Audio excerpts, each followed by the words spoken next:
कि आपके गांव में गायत्री की जय जयकार हो रही है। यज्ञ के माध्यम से, कथा के माध्यम से, दीपक के माध्यम से हमारे भाइयों का, बहनों का बहुत बड़ा सहयोग है, अथक परिश्रम है। आप लोगों ने वो परिश्रम किया है, किसके लिए किया है? इस समाज के लिए किया है। समाज के लिए क्यों किया? ये दर्द उठा कि आज जनता में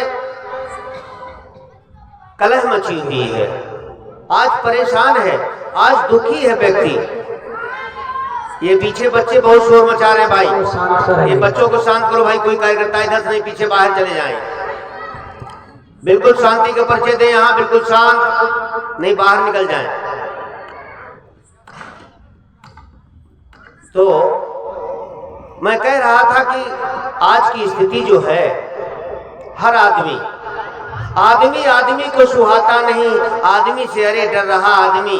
हाल इतना बुरा है कि विश्वास भी आदमी पे नहीं कर रहा आदमी।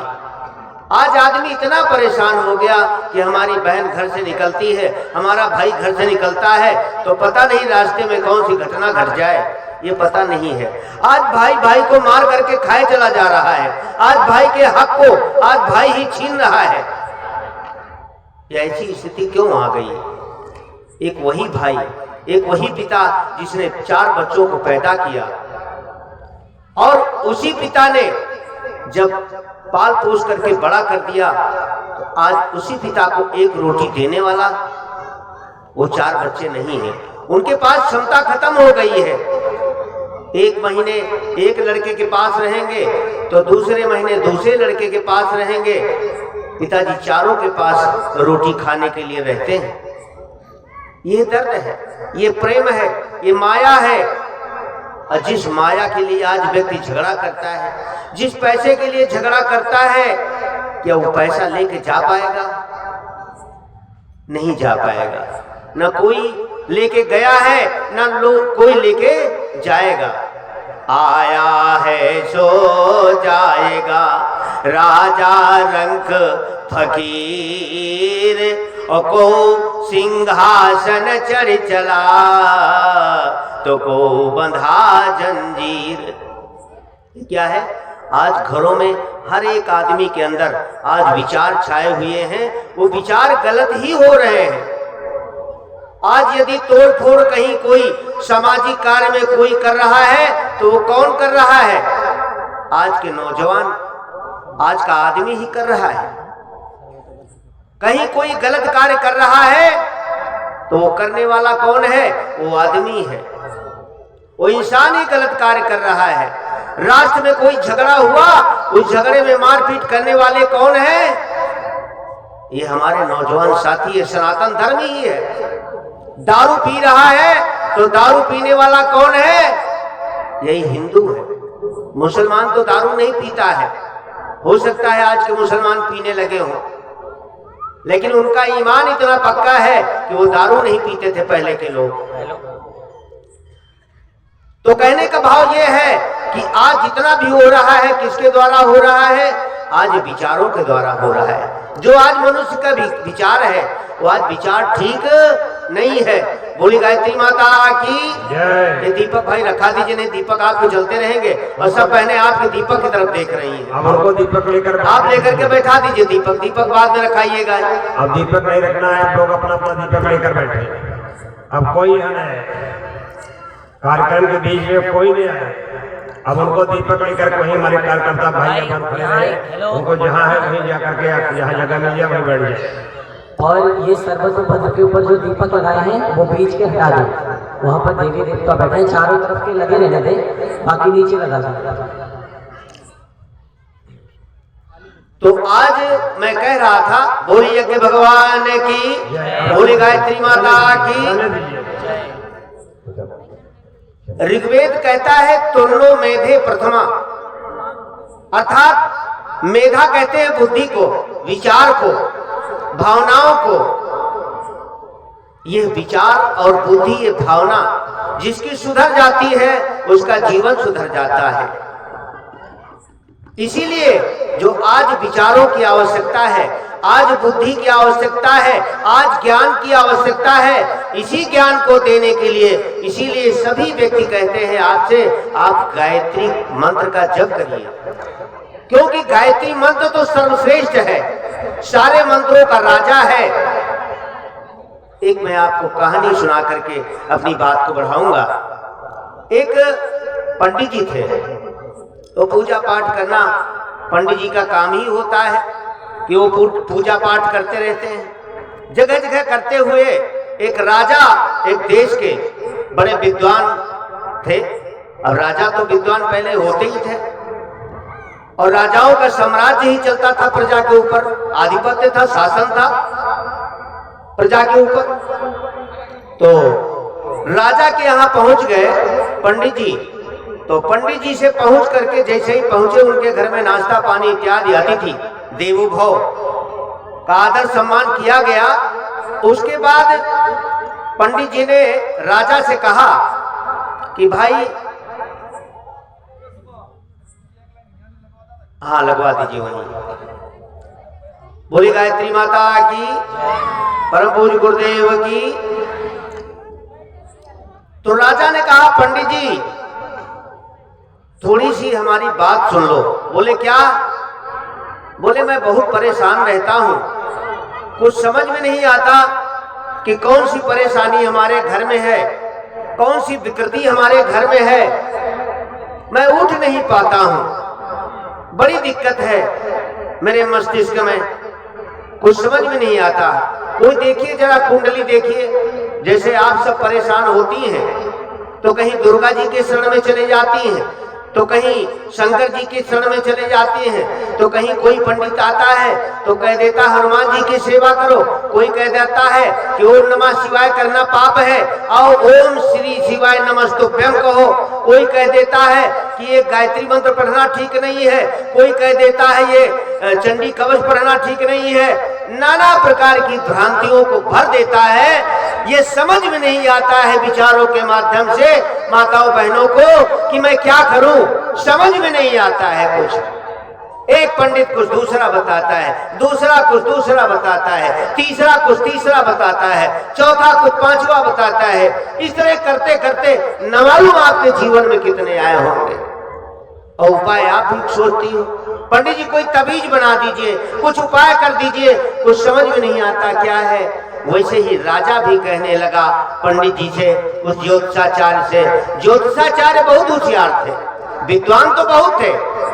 क्या थे? विद्वान थे, लेकिन होशियार भी बहुत थे। थोड़ा सा दिमाग उनका भी बुद्धि चकरा जाती थी, ठीक नहीं थे, विचारों के गंदे विचारों के थे। तो क्या हुआ कि राजा ने जैसे ही प्रश्न किया कि महाराज कुछ हमारे परिवार को बताइए, मैं बहुत परेशान हूं। बोले हाँ, परेशानी तो आपके यहाँ है, मैं देख रहा हूं, मुझे दिखाई पड़ रहा है आपके परिवार में बहुत बड़ी परेशानी है।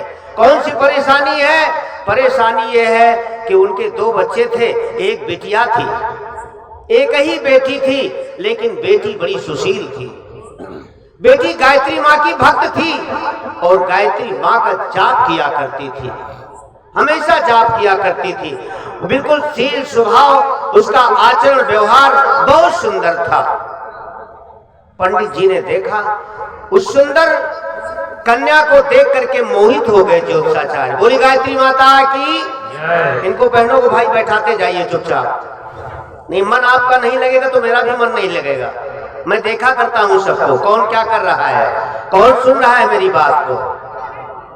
तो पंडित जी की बुद्धि चकरा गई। उन्होंने एक खेल खेला, कहा राजन एक काम करिए, इसको ऐसा करिए कि आप अगर 15 दिन के अंदर इस लड़की को बाहर नहीं निकाल देते तो आपके राज्य का सारा कुछ सर्वनाश हो जाएगा। ऐसे योग पड़ रहे हैं इस कन्या के ऊपर, अष्टग्रही योग है कि सारी बुद्धि चकरा जाएगी, सारा धन दौलत आपका नष्ट हो जाएगा, आपका सब परिवार नष्ट हो जाएगा। अगर 15 दिन की मोहलत है आपको, अगर इसको बाहर नहीं कर देते हो। राजा ने कहा प्रभु हम लेके इनको कहां जाएं? क्या करें, कैसे करें, इसको बाहर कहाँ कर दे, हमारी बेटी है, हमने जन्म दिया है और आप कह रहे हो कि इसको बाहर कर दो। शादी भी इतनी जल्दी नहीं हो सकती है, 15 दिन के अंदर मैं शादी भी नहीं कर सकता, तो कैसे कर सकता हूं? कहा एक काम करो। क्या करो? इसको एक लकड़ी का डिब्बा बनवाओ, बक्सा। समझते कि नहीं हमारी बात को? ए बच्चे, एक बक्सा बनवाइए, उस बक्से में इस लड़की को बंद कर दो और नदी बगल में बह रही गंगा नदी, उसी में पहुंचा दीजिए इसको और बहती हुई चली जाएगी। अब राजा का दिमाग तो चकरा गया, अरे हमारी बेटी, और हम अपनी बेटी को बक्से में बंद करके पहुंचा देते हैं, शादी अभी हुई नहीं, कुछ हुआ नहीं, इतनी जल्दी हो नहीं सकता है। पंडित जी आप कौन सी बात कह रहे हैं? कहीं जो मैं कह रहा हूं अगर तुमको करना है तो करो, नहीं मेरा कुछ होने वाला नहीं है, मैं तो चल रहा हूं। बोले अच्छा ठहरो पंडित, मैं यही करता हूं। अब पंडित जी की बात मान गए, मान करके लकड़ी का बक्सा बनवाया, कन्या को अपने अंदर उसके बंद किया और बंद करके गंगा जी में छोड़ दिया। बोले गंगा मैया की जय। गंगा जी में छोड़ दिया, वो कन्या बहती हुई चली जा रही है। इधर ज्योतिषाचार्य राजा के घर से उठे और अपने घर पहुंचे। घर पहुंचे, उनके 10 दोस्त थे। वो दोस्तों से कह दिया सुनो, एक कन्या आ रही है इस कांच के डिब्बे में बंद, और जैसे ही किनारे आवे उसको सब लोग पकड़ करके इस कमरे के अंदर हमारे बंद कर देना, ताला लगा देना। अच्छा ठीक है भाई, आदेश। उसमें था ही, डर था, भय था, वही किया। बहता हुआ आया डिब्बे को, लेकिन डिब्बा ऐसा घूमा चकरा गया बीच भंवर में कि घूम गया दूसरी तरफ चला गया। बोली गायत्री माता की जय। वो दूसरे देश में पहुंच गया। दूसरे देश का एक राजा वहां किनारे बैठा हुआ और एक भालू का शिकार कर रहा था, और भालू का शिकार करके लाया था। देखा, मंत्रियों को आदेश दिया, ए मंत्री चलो जाओ, देखो डिब्बा आ रहा है एक बहता हुआ नदी में, कौन है, इसको लाओ, इसमें देखा जाए क्या है इसमें। जैसे ही खोला, उस बक्से से सुंदर कन्या निकली। उसने प्रणाम किया, राजन मैं प्रणाम करती हूँ आपको। अरे देवी तुमको किसने ऐसा घृत कर्म किया है, कौन सा ऐसा पाप किया है, तुम्हारे ऊपर इतनी बड़ी आपत्ति आ गई, इतनी बड़ी विपत्ति आ गई जो आपको इस कांच के डिब्बे में बंद करके छोड़ दिया? ऐसा कौन सा पिता हो सकता है? कहा मेरे पिताजी ने ही राजन मेरे साथ ये व्यवहार किया है। तो क्या तुम अपने पिताजी के घर जाना चाहती हो? नहीं राजन, मैं अब पिताजी के घर नहीं जाऊंगी। जिस पिता ने मुझे ऐसा परित्याग कर दिया हो, उस पिता के पास जाने की क्या जरूरत है मुझे? अब आपने मुझे पकड़ रखा है, इसलिए मैं आपकी ही शरण में रहना चाहती हूँ। हाथ जोड़ लिया उसने, हाथ जोड़ लिया। देवी अगर मैं आपको रखता हूं तो ये लोक लाज, ये समाज, ये प्रजा हमको क्या कहेगी, इसलिए ये अच्छा नहीं है। आपको मैं उसी राज्य में पहुंचा देता हूं, ये मेरी जिम्मेदारी है। सारी कहानी उसने बताई। बोले नहीं ये नहीं हो सकता है। उसको, उस राजा को, उस लड़की को रखना पड़ा, और जो भालू था उस भालू को उसी डिब्बे में बंद कर दिया गया, और डिब्बे में बंद करके उस रीछ को छोड़ दिया गंगा नदी में। बोली गंगा मैया की बहुत अच्छी कहानी, आप सुनिएगा केवल। उस रीछ को छोड़ दिया, अब वो रीछ बहता हुआ चला जा रहा है। भगवान की लीला देखिए, प्रारब्ध देखिए, विधि का विधान देखिए, गायत्री माता की शक्ति देखिए, और चला जा रहा है। जाता हुआ वहां पहुंचा वो डिब्बा जहां वो ज्योतिषाचार्य का किनारे घर था, जहां उसके इंतजार करने वाले 10 बच्चे लगे हुए थे। 10 बच्चों ने जैसे ही देखा कि वो डिब्बा आ रहा है, पंडित जी ने कहा था उसको तुरंत उठाना, अंदर डाल देना, कमरे में बंद कर देना। उसको तुरंत जैसे ही आया, डिब्बे को तुरंत जाकर के छाप लिया। छाप कर जब से डिब्बे को लाना चाहा वैसे भालू ने अंदर से बड़े जोर से हुंकार लगाई। भय तो लगा उन सबको कि कौन है इसके अंदर भाई, लेकिन वो खोल भी नहीं सकते, देख नहीं सकते। उस डिब्बे को ला करके और पंडित जी के कमरे के अंदर बंद कर दिया। पंडित जी से कहा, पंडित जी ये डिब्बा आ गया है आपके घर में, हमने बंद कर दिया है। बोले ठीक, कोई बात नहीं। पंडित जी घुस गए कमरे के अंदर और बाहर से कमरा बंद कर दिया गया। पंडित जी अंदर हो गए। उस डिब्बे को जैसे ही खोला वैसे ही गड़गड़ा करके भालू खड़ा हो गया बड़ी तेजी के साथ। जैसे ही खड़ा हुआ पंडित जी पसीना पसीना हो गए, नीचे का पसीना ऊपर चढ़ गया। अरे प्रभु ये क्या कर दिया। सोचने लगे कि मम इच्छा सर्वनाशे।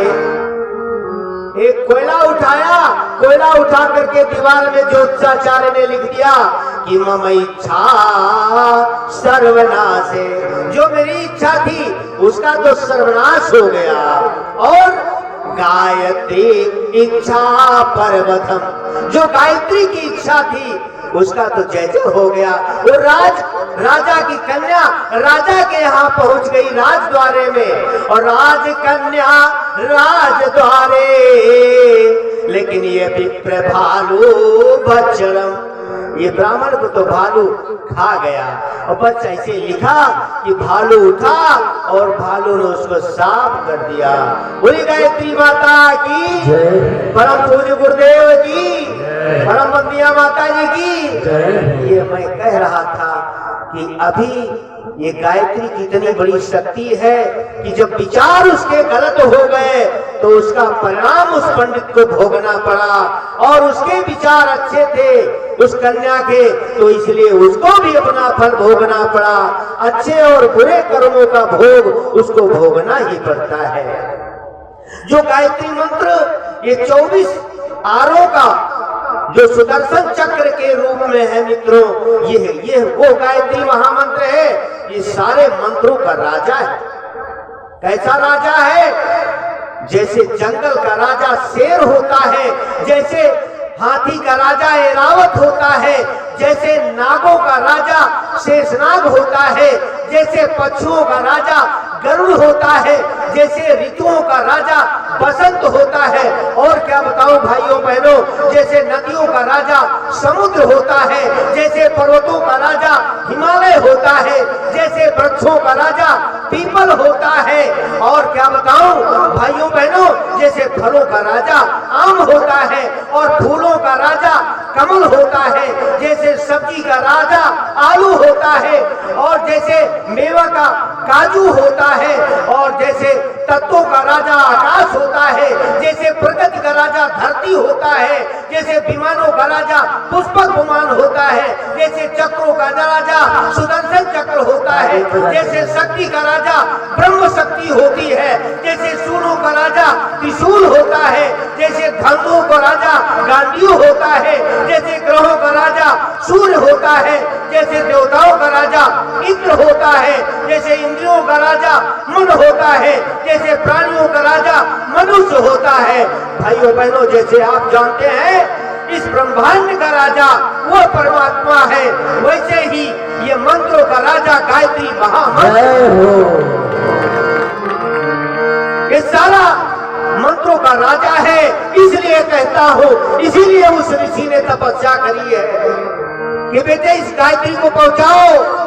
वही गायत्री थी जिसके माध्यम से ये सोने का चिड़िया कहा जाने वाला हमारा देश, जिसमें दूध की नदियां बहती थी, वो स्वर्गादपि गरीयसी। और जिस समय इसको भुला दिया उन अंग्रेजों ने, छोटी कटवा दी, संस्कृति को खत्म कर दिया, और इस गायत्री को भुला दिया, गायत्री में प्रतिबंध लगा दिया, हाथों में हथकड़ी, पैरों में बेड़ियां लगा दिया। तब से देश का पतन सुनिश्चित होता हुआ चला गया है। कोई आज सब परेशान है, सारी दुनिया परेशान है, तबाह है। चाहे वो नेता हो, चाहे अभिनेता हो, चाहे मंत्री हो, चाहे मिनिस्टर हो, चाहे सभासद हो, चाहे ब्लॉक प्रमुख हो, चाहे जो भाई हो, चाहे बहन हो, चाहे जो भी हो, सब परेशान है। और सब चाहता है इस परेशानी को दूर किया जाए। इसलिए दूर करने के लिए परम पूज्य गुरुदेव ने यह अभियान रचा, बेटा जाओ इस गायत्री को घर घर पहुंचाओ। तो अगर जो भी गायत्री का जप नहीं करती है बहने, वो गायत्री का जप करेंगी। जिनके घर में देव स्थापना गायत्री के नहीं है, वो यहाँ से चित्र ले लेंगी, कल उसका पूजन हो जाएगा गायत्री का, और उसका पूजन करेंगी आप लोग। घर में जैसे देवी देवताओं की पूजन करती है, वैसे उसका भी पूजन करिए। शंकर जी का करती हो, दुर्गा जी का करती हो, लक्ष्मी जी का करती हो, वैभव लक्ष्मी का करती हो, खूब करो, आनंद से करो, प्रेम से करो। एक माला गायत्री मंत्र का भी जाप कर दो। इसलिए सवितुर्वरेण्यम सबसे बड़ा देवता है तो सविता देवता है। सविता देवता के आगे सारे देवता फेल हैं दुनिया के। त्राहिमाम त्राहिमाम त्राहिमाम। अभी देखिए 15 दिन का सूर्य नहीं निकलेगा, आफत आ जाएगी। है कोई दुनिया का देवता जो उसको दूर कर सकता हो? कोई नहीं। कौन है वो? सवितुर्वरेण्यम भर्गो देवस्य धीमहि, जो उसके तेज के द्वारा हमारे अंदर के विकारों को भूंज देता है। इसलिए लेकिन गायत्री मंत्र तो जपो, लेकिन गायत्री मंत्र के साथ में अपने विचारों को ठीक करो, अपनी भावनाओं को ठीक करो। ईर्ष्या द्वेष आज तो क्या है, इसकी बात हमने सुनी, पड़ोसी को बता दिया, पड़ोसी की बात सुनी, दूसरे से बता दिया, वो बात फैलती चली जाती है। घर में सास बहू में झगड़ा हो गया, देवरानी जिठानी में झगड़ा हो गया, पति पत्नी में झगड़ा हो गया, तो बगल वाली बैठ जाएगी, कहो क्या बात है, आज इनके यहाँ बड़ा झगड़ा हुआ है, कुछ ना कुछ जरूर हुआ है इनके यहाँ। जब देखो तब आए दिन झगड़ा होता रहता है, कोई न कोई बात जरूर है। तो ये क्या है? मन में 4 रोटियां तो हजम कर देता है खा करके व्यक्ति, लेकिन बातों को हजम नहीं करता है। इसलिए पर निंदा महापापम, दूसरे की निंदा करना महापाप है, करना नहीं चाहिए। जैसे हम आवाज यहाँ से लगाते हैं, हमको आवाज मिलती है। कुआं में आवाज, मुंह में नीचे ले जाइए, आवाज लगाइए, आपको आवाज मिलेगी। कमरे के अंदर जोर से बोलेंगे, घर के अंदर जोर से बोलेंगे, आपको आवाज मिलेगी। ठीक उसी प्रकार से यदि हम गलत कार्य करते हैं तो हमारे ऊपर उल्टा परिणाम मिलता है। अगर हम उंगली दूसरे के ऊपर उठाते हैं तो 3 उंगलियां हमारे तरफ झुकी हुई हैं। देखो पहले अपने को देखो, होता कि नहीं होता? तो पर निंदा महापापम, पर की चिंता ना करो और अपनो करो सुधार। अच्छा मानो वेद पुराण का यही एक है सार। तो दूसरे की चुगली चबाई, निंदा ये नहीं करनी चाहिए। अगर करते हो तो गायत्री मंत्र का प्रभाव इसमें नहीं पड़ेगा। एक गुरुदेव और उदाहरण किया करते थे। एक कहानी सुना करके अपनी बात को मैं समाप्त करता हूँ। हमारे आदरणीय बाबूजी फिर आपको बताएंगे। बोले गायत्री माता की, परम पूज्य गुरुदेव की, परम वंदनीय माता जी की। हाँ बैठ जाइए, बहन जी बैठिए भाई, अगर जाना है तो जा सकती है, बैठना तो बैठ जाइए, चुपचाप बातचीत न करें। एक बार क्या हुआ, एक ऋषि का आश्रम था, संत का एक आश्रम था। वहां ये थोड़ी खांसी आ रही है इसमें, देखो तो खींच रहा है माइक। तो उस ऋषि के आश्रम में वो क्या करते हैं, संत का स्वभाव होता है दूसरे को अच्छा ज्ञान देना। वैसे ही अपने तोतों को पढ़ाता था। तोतों को देखा होगा सीताराम सीताराम सीताराम कहते हुए, उसी प्रकार से वो तोतों को पढ़ाता था। क्या पढ़ाता था, ध्यान से सुनिएगा। सब बच्चों से हम पूछेंगे, बहेलिया आएगा दाना डालेगा, इन दानों में ना तुम फंसना, नहीं तो फंस जाओगे, नहीं तो फंस जाओगे। किसको पढ़ा रहा था? है? तोतों को पढ़ा रहा था। कौन? वो संत, वो स्वामी जी पढ़ा रहे थे तोतों को कि बहेलिया आएगा दाना डालेगा, इन दानों में ना तुम फंसना, नहीं तो फंस जाओगे। याद कर लिया पाठ, सभी तोतों ने याद कर लिया। तो अब रोज पढ़ाते पढ़ाते एक दिन याद तो हो ही जाता है। याद कर लिया तो प्रसन्न हो गए संत जी, कहीं अब हमारे बच्चे होशियार हो गए, अब इसका मतलब कोई इनको फंसा नहीं सकता है, फंसा नहीं सकता है। उसको क्या किया कि सोचा एक दिन आज अच्छा दिन है और इनको मैं छोड़ देता हूं। तोतों को पिंजरे से मुक्त कर दिया। बोली गायत्री माता की। तोते चले गए जंगल में। जंगल में वहां पहुंचे जहां एक बहेलिये ने जाल बिछा रखा था तोतों को पकड़ने के लिए। वो पक्षियों को पकड़ करके बेचते हैं ना, तो जाल बिछा रखा था और बहुत सारा दाना बिछा रखा था और तोते जाकर के उसी वृक्ष के ऊपर बैठ गए जहां नीचे जाल फैला हुआ था। अब वो तोते ऊपर बैठ गए और ऊपर रहे हैं, सब तोते एक साथ बोल रहे हैं कि बहेलिया आएगा, दाना डालेगा, इन दानों में ना तुम फंसना, नहीं तो फंस जाओगे। बहेलिये ने देखा, वाह कितने सुंदर बच्चे हैं ये, इनको तो और भी दाना बिखेरा जाए, इनको पकड़ना अनिवार्य है। जैसे ही दाना बिखेरा जोर से, वैसे तोते उड़ करके और यही कहते हुए बैठ गए जाल के भीतर कि बहेलिया आएगा। वैसे बहेलिये ने जाल खींच लिया, दाना डालेगा। अब दाना भी चुन रहे हैं और इन दानों में ना तुम फंसना, नहीं तो फंस जाओगे। क्या गति है, उन दानों के चक्कर में बहेलिया फंस गया,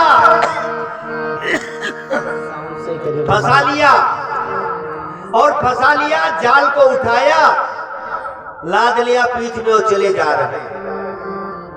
गर्मी का दिन था और गर्मी के दिन में उनको प्यास लग गई तो एक नल के किनारे खड़ा हो गया, वही खड़ा हुआ जहां उसका आश्रम था।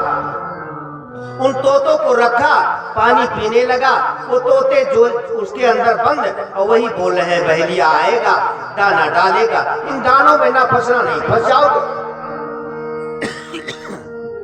संत निकले और कहा, अरे ये तो तोते हमारे हैं बहेलिया, सुनो, ये तोते छोड़िए, ये तोते हमारे हैं, हमारे सिखाए हुए तोते हैं। कहेंगे तुम्हारे तोते नहीं है, तुम्हारे तोते होते तुम्हारे पास होते, ये तो हमने उनको जाल बिछा करके हमने पकड़ा है। बोले कितना पैसा लोगे? बोले हम पैसा आपसे नहीं लेंगे, लेकिन छोड़ेंगे भी नहीं, हम लेके जाएंगे। संत को बड़ी तकलीफ हुई, अरे जिन बच्चों को हमने पढ़ाया लिखाया, इतना ध्यान दिया, सारा समय हमारा बेकार चला गया। लेकिन ये जबान से तो पढ़ रहे हैं कि बहेलिया आएगा, दाना डालेगा, लेकिन ये इतना ज्ञान इनको नहीं मिला कि बहेलिया आ भी गया, दाना डाल भी दिया, उन दानों में हम फंस भी गए। और कहते हैं ना फंसना, नहीं फंस जाओगे, और फंस भी गए। छी छी, बड़ा कमी राख लिया, ये बच्चों को तो फंसा दिया हमने, अभी कमी रह गई, इसलिए कि गायत्री मंत्र का तो जाप हमने किया। बोले गायत्री माता की, गायत्री मंत्र का जाप तो हमने किया, लेकिन हमने अपने जीवन का परिवर्तन नहीं किया कि बहेलिया आया और दाना डाला, उन दानों में फंस गए, लालच में फंस गए, लोभ में फंस गए, मोह में फंस गए। जो भाइयों बहनों, लोभ मोह में हम ना फंसे, गायत्री मंत्र का जप करें। गुरुदेव ने कहा, बेटा अपने जीवन का एक एक अपनी जो कमी है उसको छोड़ते चले जाना, धीरे धीरे करके तुम छोड़ते चले जाओगे तो तुम हमारे ही लोक में आ जाओगे, हमारे ही पास आ जाओगे। इसलिए तुम्हारा जीवन का सुधारने का ठेका मैंने ले रखा है। तो इसलिए जीवन का सुधार करने के लिए ये गायत्री महामंत्र की जो व्याख्या है, धियो यो न प्रचोदयात्, बुद्धि को परिष्कृत करती है, शुद्ध करती है। क्यों? कि श्वेतांबर धारी, श्वेत वर्ण जिसके अंदर कोई कलंक नहीं, कोई धब्बा नहीं है, ऐसी है देवी। तो इसलिए उस देवी का आज आवश्यकता पड़ गई है। ज्ञान सबको चाहिए, बुद्धि सबको चाहिए, इसलिए ज्ञान और बुद्धि सबके लिए, इसलिए बिना जाति पाति भेदभाव के ये गायत्री परिवार सबको आमंत्रित करता है। इसी के साथ जिनके घर में देव स्थापना नहीं हुई है, कल चित्र ले लेंगे, 15 मिनट के लिए ही बैठ जाएंगे, देव स्थापना घर में हो जाएगी। यहाँ लेमिनेशन वाला चित्र लेना, छोटा वाला, आप घर में बैठ करके पूजा